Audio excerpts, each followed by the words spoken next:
Bonjour, c'est Solim et aujourd'hui je vais vous présenter une vidéo sur la continuité.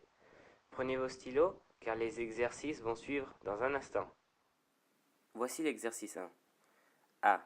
Étudier la continuité de la fonction f en 6 pour f de x qui est égal à 3x moins 5 lorsque x est inférieur à 6 et 2x plus 1 lorsque x est supérieur ou égal à 6. B.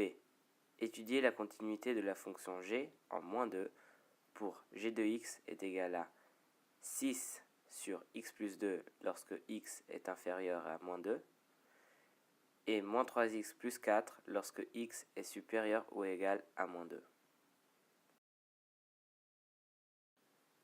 Mettez sur pause car la réponse va suivre dans un instant.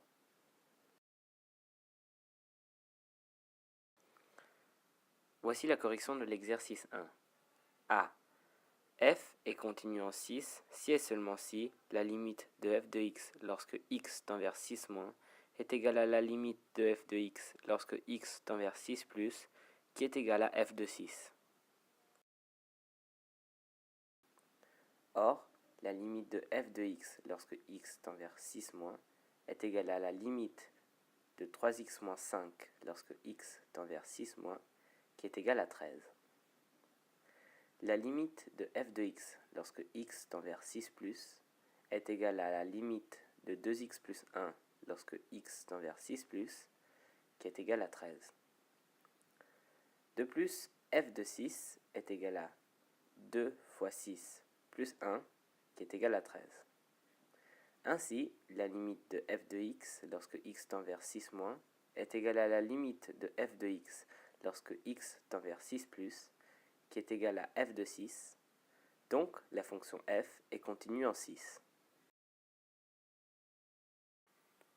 Nous pouvons vérifier que la fonction f est bien continue en regardant sa représentation graphique. Ici, nous pouvons voir que la courbe est en un seul morceau, donc la fonction f est bien continue. Voici la correction de B. G est continu en moins 2 si et seulement si la limite de g de x lorsque x tend vers moins 2 moins est égale à la limite de g de x lorsque x tend vers moins 2 plus qui est égale à g de moins 2. Or, la limite de g de x lorsque x tend vers moins 2 moins est égale à la limite de 6 divisé par x plus 2 lorsque x tend vers moins 2 moins qui est égale à moins l'infini. De plus, g de moins 2 est égal à moins 3 fois moins 2 plus 4 qui est égal à 10. Ainsi, la limite de g de x lorsque x tend vers moins 2 moins est différent de g de moins 2.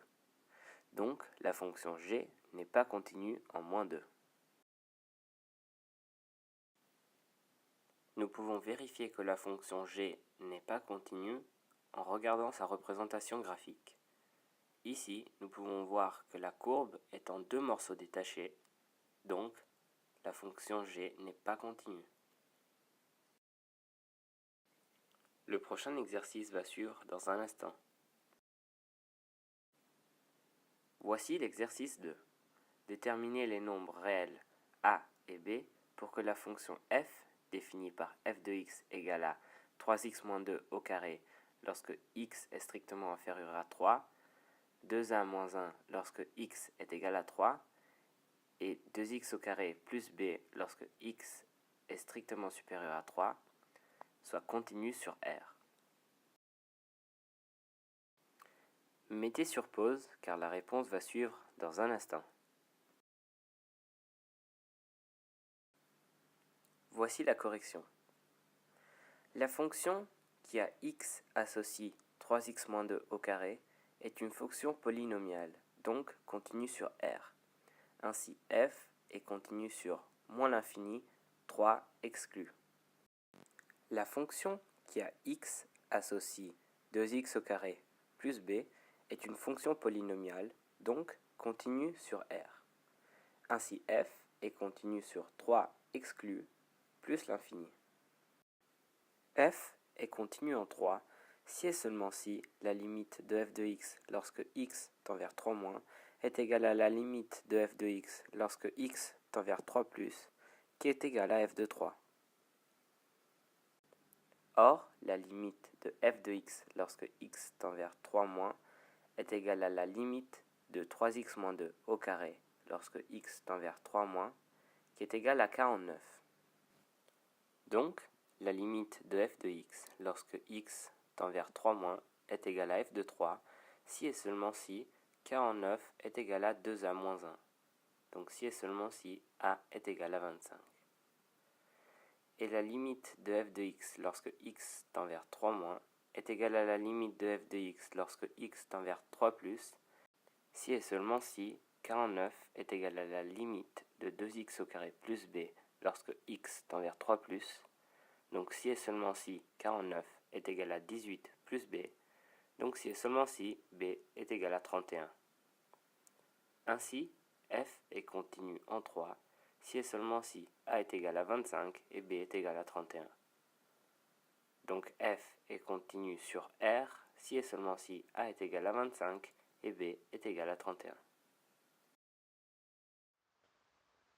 Voilà, la vidéo est terminée. J'espère qu'elle vous a plu et que vous avez tout compris. C'était Solim, à la prochaine!